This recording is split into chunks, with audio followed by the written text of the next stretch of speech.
Muito bem, meus amigos, por aqui professor Jean Paiva e companhia, vamos juntos para mais uma aula de matemática.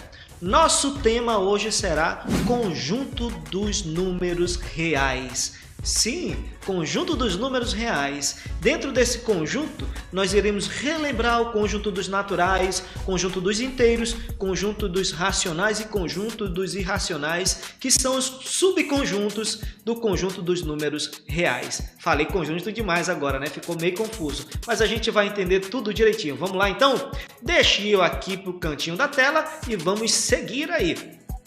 Então, o conjunto dos reais, ele é formado basicamente pelo conjunto dos racionais e o conjunto dos irracionais. A união desses dois conjuntos formam o conjunto dos números reais.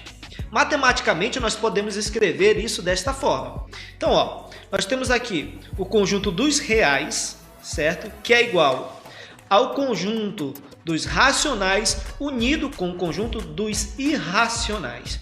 Então, matematicamente, nós escrevemos que o conjunto dos reais é formado desta maneira. A união dos racionais com os irracionais. Ok? Seguindo aí. Bom, sabemos agora que o conjunto dos números reais é formado pelo conjunto dos racionais unido com o conjunto dos irracionais, certo?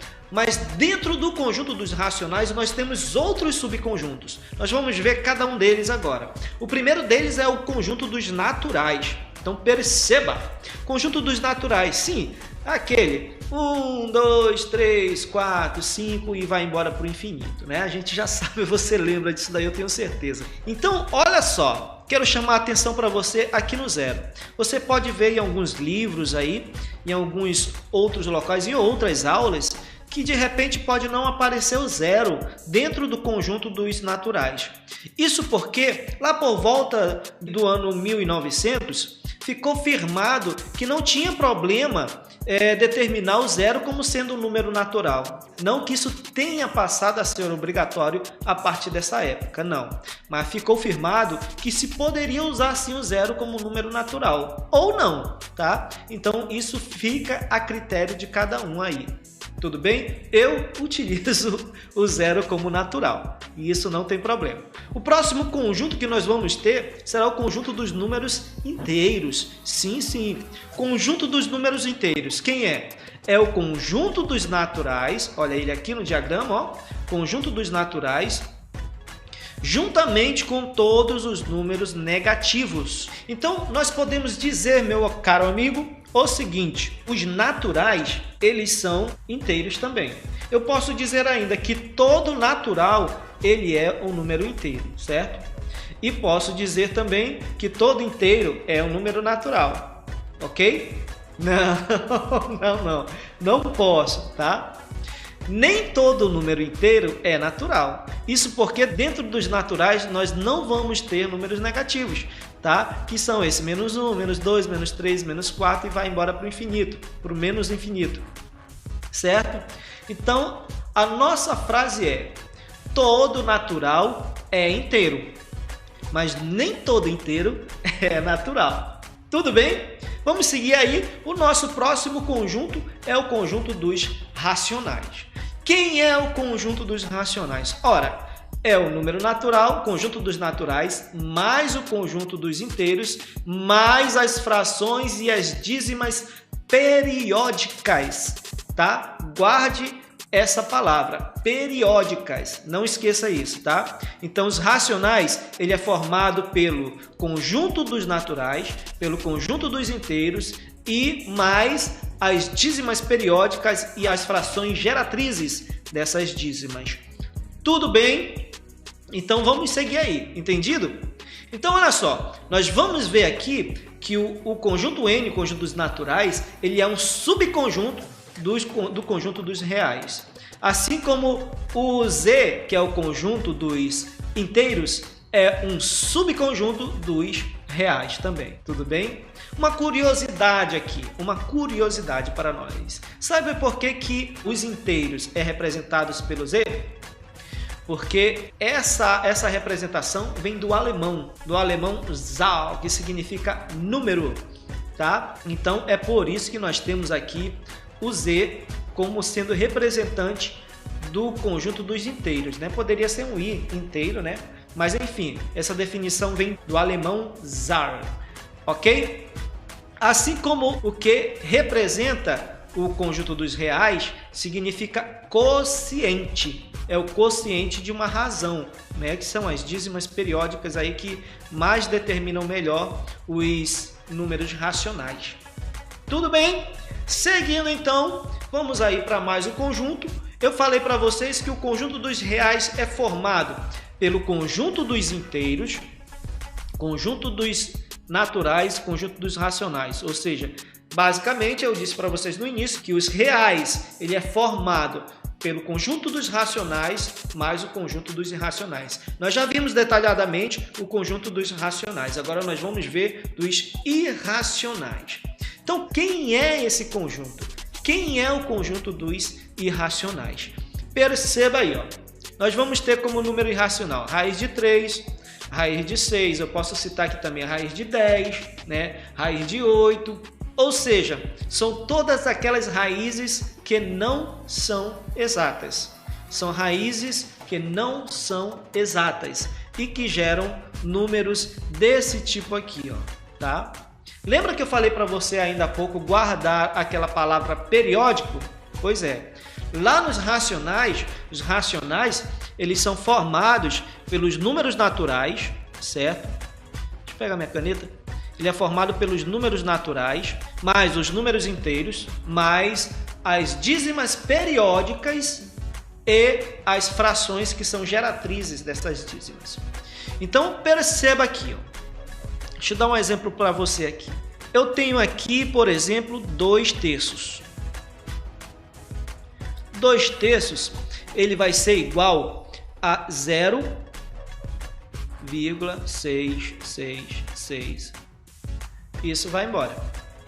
Aí eu vou pegar aqui também, aqui é raiz de 3. A raiz de 3, ela vai ser igual a 1,732 0,5, e isso daqui vai embora para o infinito. Então, perceba aqui, meu amigo e minha amiga, o seguinte. Aqui nós temos uma dízima, tá? Uma dízima periódica.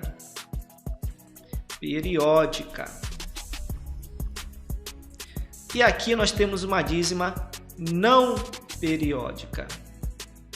O que é ser ou não ser periódico? Opa!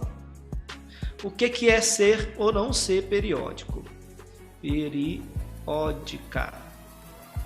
Não periódico.